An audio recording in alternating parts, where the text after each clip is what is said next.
So ఇప్పుడు soya kebabs Raj గారు. అవునండి. సో ఇక్కడ సోయా అంటే ఏది మీల్ మేకర్ తీసుకుంటున్నారా లేకపోతే సోయా గింజలా? మీల్ మేకర్ తీసుకుంటాం. Meal maker. So meal maker తో చాలా బాగా వస్తుంది. సో దీంట్లో కొంచెం పచ్చిశనగపప్పు ఉడికించి కూడా యాడ్ చేస్తున్నాం. ఓకే. సో దానివల్ల మంచి ఫ్లేవర్ అనేది వస్తుందండి. ఓకే. చాలా బాగుంటాయి కబాబ్స్. ఓ నైస్. ఓకే, మరి సోయా కబాబ్స్ తయారీకి కావాల్సిన పదార్థాలు ఏంటో ఒకసారి చూద్దాం. సోయా కబాబ్స్ తయారు చేయడానికి కావాల్సిన పదార్థాలు: మీల్ మేకర్ 1 కప్పు, ఉడికించిన శనగపప్పు 1 కప్పు, మసాలా దినుసులు కొద్దిగా, బిర్యానీ ఆకు 1, తరిగిన ఉల్లిపాయ 1, కొత్తిమీర కొద్దిగా, పుదీనా కొద్దిగా, శనగపిండి 2 టేబుల్ స్పూన్లు, ఎండుమిరపకాయలు 2, నిమ్మరసం 1/2 టీ స్పూన్, పచ్చిమిర్చి పేస్ట్ 1 టీ స్పూన్, అల్లం వెల్లుల్లి పేస్ట్ 1 టీ స్పూన్, నూనె 2 టేబుల్ స్పూన్లు, నెయ్యి 2 టేబుల్ స్పూన్లు. స్టార్ట్ చేద్దాం రాజ్ గారు. ఓకే.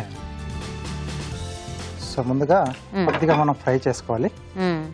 సో ఇక్కడ మీల్ మేకర్ ఏంటంటే నేను కొద్దిగా వేడి నీళ్ళలో వేసి సో నీళ్ళు పిండేసి రెడీ పెట్టేసుకున్నాను. సో మీల్ మేకర్ వేయించుకోవాలా మనం? అంటే మసాలా దినుసులు వాటితో పాటు మీల్ మేకర్ కూడా. సో దాని తర్వాత దీన్ని మనం మిక్సీ పట్టేసి కొంచెం పేస్ట్లా రెడీ చేసుకుంటాం. ఓ, వాటన్నిటితో పాటు మిక్సీ పట్టేసుకోవాలా? ఎస్. Okay okay. సో కొద్దిగా ఆయిల్,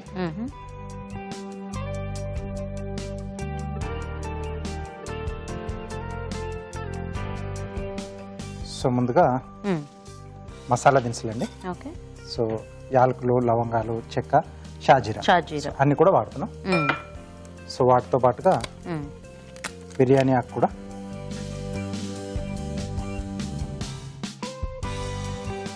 సో కబాబ్ లో ఇవి మెయిన్ గా మంచి టేస్ట్ ఇచ్చేవి. ఓ, మసాలా దినుసులు అన్ని కూడా మనకి.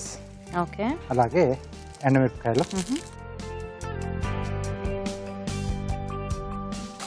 సో బేసిక్ గా మనం తీసుకునే క్వాంటిటీని బట్టి ఇవి యాడ్ చేసుకోవాలండి.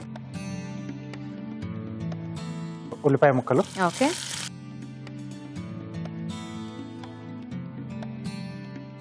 అలాగే పచ్చిమిర్చి పేస్ట్. ఓకే. అలాగే అల్లం వెల్లుల్లి పేస్ట్. సో పచ్చిమిర్చి పేస్ట్ లేకుండా కొంచెం పచ్చిమిరపకాయలు కూడా మనం చిన్నగా కట్ చేసి యాడ్ చేసుకున్నా సరిపోతుంది. ఎందుకంటే మళ్ళీ ఎలాగో మనం పేస్ట్ లా చేస్తాం, గ్రైండ్ చేసేస్తాం కదా. సో అక్కడ కలిసిపోతుంది. సో దీంట్లోనే సో మనం నానబెట్టుకున్న సోయా. సో ఇది ఎలాగో మనం గ్రైండ్ చేసేసుకునేదే కాబట్టి ఈ సోయా ఏ సైజ్ లో తీసుకున్నా మనకి ప్రాబ్లం ఉండదు. ప్రాబ్లం ఏం లేదు. సో ఆ పళంగా వేసుకునేటట్టయితే మనకి కొంచెం సైజులు చూసుకోవాలి, అంటే మనం ఏం చేసుకుంటున్నామో దానికి తగ్గట్టు. సో ఇక్కడ ఎలాగో మనం ఇదంతా కలిపి గ్రైండ్ చేసుకుంటున్నాం కాబట్టి సో పెద్దవైనా చిన్నవైనా గ్రాన్యూల్స్ అయినా ఏవైనా కూడా నానబెట్టేసుకుంటే బాగుంటుంది. సో దీంట్లో నానబెట్టి ఉడికించుకున్న శనగపప్పు. ఓకే.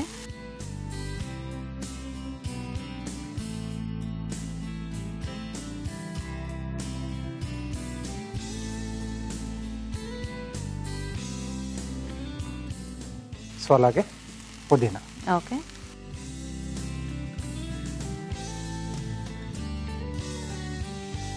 సో ఇదంతా కూడా బాగా కలిపేసుకుని సో కొంచెం ఆ వేడి దీనికి తగిలితే సరిపోతుంది.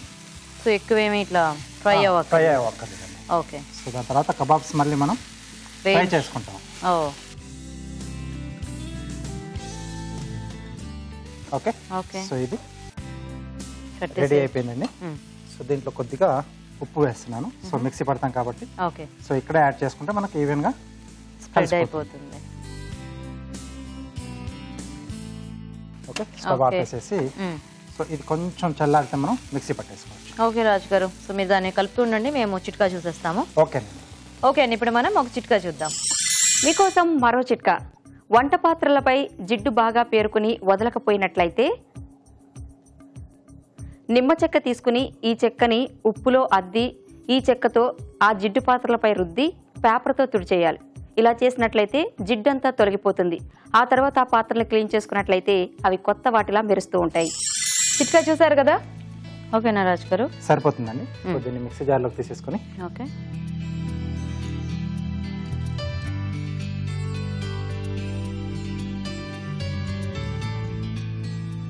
సో ఇది ఎట్లా కొంచెం కచ్చా పచ్చగా చేసుకోవాలా? కొంచెం ఫైన్ గానే చేసుకోవచ్చు. ఫైన్ గా చేసుకోవచ్చు. సో ఇది కొద్ది కొద్దిగా చేద్దామండి. ఓకే.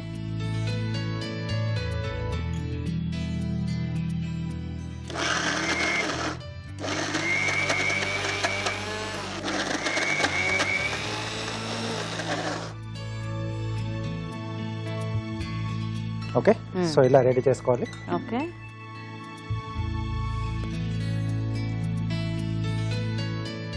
సో ఇటు పెనం పెట్టేసుకుందాం రాజు గారు. ఓకే,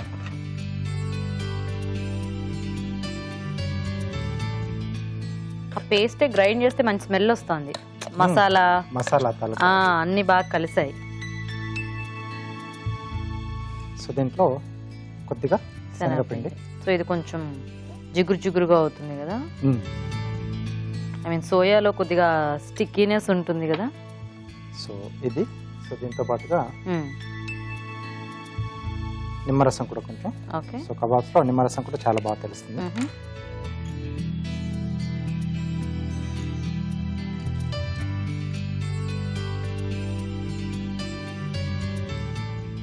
సో ఇవి చాలా సాఫ్ట్గా వస్తాయా మనకి?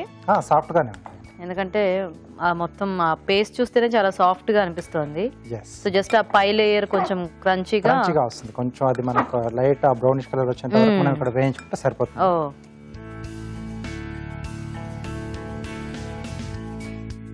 ఓకే, సో రెడీ అయిపోయింది.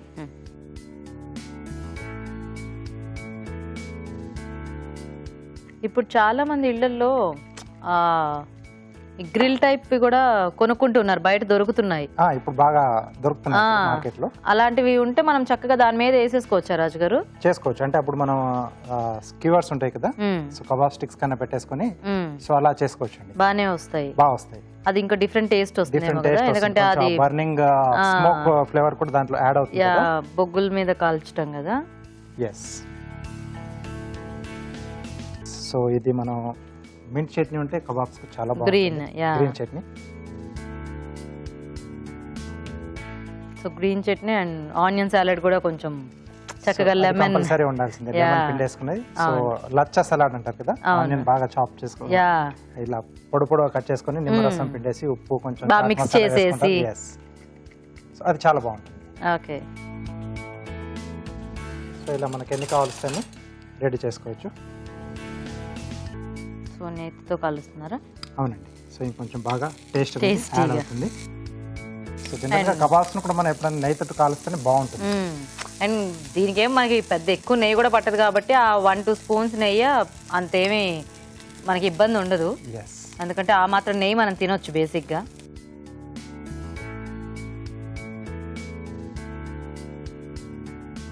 సో ఆల్రెడీ అంతా బాగా కుక్ అయిందే కాబట్టి మనకి ఫాస్ట్గానే కలర్ వచ్చేస్తున్నాయి. Nice nice. సో కొంచెం ఎక్కువ కాలినా మనకు ప్రాబ్లం లేదండి. సో టేస్ట్ కొంచెం స్మోకీ టేస్ట్ వస్తే ఇంకొంచెం చాలా బాగుంటుంది, ఎస్పెషల్లీ కబాబ్స్ లో కానీ టిక్కాల్లో కానీ. సో అదే మనకు అంటే ఒరిజినల్ గా మనకు రావాల్సిన టేస్ట్. అవును. సో తందూరు బట్టిలో కూడా దానికి మనం మ్యారినేట్ చేసిన తర్వాత మనం అలా లోపల పెట్టినప్పుడు ఆ డ్రాప్స్ వాటర్ వస్తుంది కదా, కింద పడేసి ఆ స్మోక్ వస్తుంది. అవునవును. సో దానివల్ల టేస్ట్ అనేది బాగుంటుంది తందూరు బట్టిలో. ఓకే ఓకే, స్మెల్ చాలా బాగా వస్తుంది. ఓకే, తీసేసుకుందాం. అంటే ఆ నెయ్యి కూడా ఇట్లా కాలుతుంటే కొంచెం మంచి స్మెల్ వస్తుంది కదా మనకి. కంపల్సరీ ఇలాంటివి చేసుకున్నప్పుడు పక్కన డిప్స్కి మనము అదే గ్రీన్ చట్నీ, కొద్దిగా సాలెడ్స్ ఇలాంటివన్నీ చేసుకుంటేనే ఫుల్ఫిల్గా ఎంజాయ్ చేయొచ్చు. అంటే బయట మనకి ఏంటంటే చక్కగా అట్లా ప్రెజెంట్ చేస్తారు కాబట్టి మనకి బయట చాలా బాగా అనిపిస్తాయి అవన్నీ తింటుంటే. మనం ఇంటికి వచ్చేసరికి మనం చేసుకునేటప్పుడు ఏంటంటే 1-2 స్కిప్ చేసేస్తూ ఉంటాం. అట్లా కాకుండా ఫుల్ ఫ్లెడ్జ్డ్గా చక్కగా మనమే అన్ని చేసేసుకుని ఆ గ్రీన్ చట్నీ ఫ్రెష్గా ఆనియన్ సాలెడ్ చేసేసుకుంటే హ్యాపీగా అలా అన్ని అరేంజ్ చేసుకొని ఫ్యామిలీ మెంబర్స్ టేబుల్ దగ్గర కూర్చున్నట్టు సేమ్ అదే రెస్టారెంట్ లో అంతే అలా చేసుకొని కూర్చుంటే ఇంట్లోనే హ్యాపీగా అన్ని రెడీ అయిపోతాయి. Okay, wow, soya kebabs ready అండి. చక్కగా మంచి గుమగుమలాడుతున్నాయి కబాబ్స్ కూడా. నైస్. సో కార్వింగ్ చూసేద్దాం లేట్ చేయకుండా, అప్పుడు మేము ఫాస్ట్గా టేస్ట్ చూసేయచ్చు. ఓకే, సో కార్వింగ్ ఏంటి రాజు గారు? వాటర్ మెలన్ చేస్తానండి. ఫ్లవరా? యా. సో చిన్న రౌండ్. ఓకే,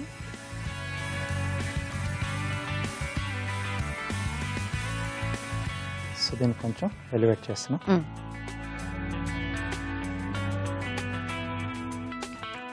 మంచి పింక్ కలర్ ఉంది లోపల, ఇంకా సరిగ్గా పండలేదు. కానీ సమ్మర్ వచ్చింది కదా, మనము చాలా వాటర్ మిలన్స్ కొనుక్కుంటూ ఉంటాం, జాగ్రత్తగా చూసి కొనుక్కోవాలి బేసిక్గా. సో దీంట్లో ఒక్క దాంట్లో కొంచెం చూసుకోలేము. ఇంటికి వెళ్ళి కోసేంత వరకు అది రెడ్ గా అంటే అదే మధ్యలో కోసిస్తాడు, అక్కడ కోసినప్పుడు ఆ పక్కన బాగానే ఉంటుంది, మళ్ళీ ఈ పక్కన సరిగ్గా ఉండదు ఏంటో. ఓకే, సో ఇలా స్కూపింగ్ మెథడ్ లో చేస్తున్నాను. ఓకే,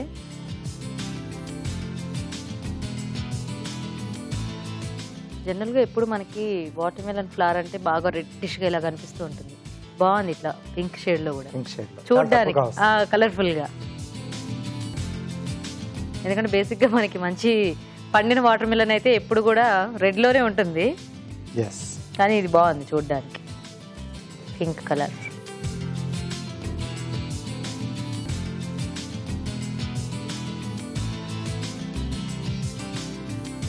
సో సింపుల్ గా ఇలా కొంచెం స్లాంట్ లైనింగ్స్ ఇస్తున్నాను.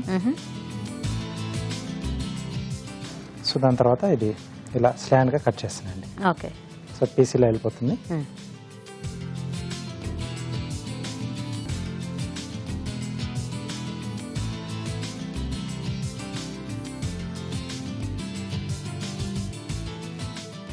ఓకే ఓకే, సో ఈ పెటల్స్ కూడా కొంచెం ఎలివేట్ చేస్తున్నాను.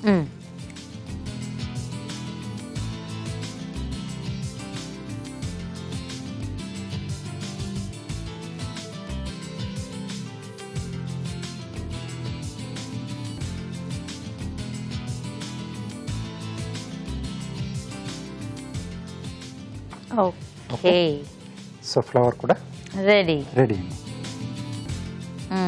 నైస్, ఇలా చూపిద్దాం. ఓకే, మరి బ్యూటిఫుల్ కార్వింగ్ తో కబాబ్స్ కూడా రెడీ అండి. టేస్ట్ చూసే ముందు సోయా కబాబ్స్ తయారీ విధానం ఇంకోసారి చూద్దాం. సోయా కబాబ్స్ తయారు చేసే విధానం: ముందుగా మీల్ మేకర్ ని వేడి నీళ్లలో వేసి తీసి పక్కనుంచాలి. ఒక పాన్ లో నూనె వేసి మసాలా దినుసులు, బిర్యానీ ఆకు, ఎండుమిరపకాయలు, ఉల్లిపాయ ముక్కలు, పచ్చిమిర్చి పేస్ట్, అల్లం వెల్లుల్లి పేస్ట్ వేసి వేయించాలి. దీనిలో మీల్ మేకర్, ఉడికించిన శనగపప్పు, కొత్తిమీర, పుదీనా వేసి దగ్గర పడినివ్వాలి. ఇది కాస్త చల్లారాక మిక్సీ పట్టి పేస్ట్ ఒక బౌల్లోకి తీసుకోవాలి. దీనిలో శనగపిండి, నిమ్మరసం వేసి బాగా కలుపుకోవాలి. ఈ మిశ్రమాన్ని కొంచెం కొంచెం తీసుకుని కబాబ్స్ లా ఒత్తుకొని పెనంపై ఉంచి నెయ్యితో రెండు వైపులా కాల్చుకోవాలి. అంతే, సోయా కబాబ్స్ రెడీ.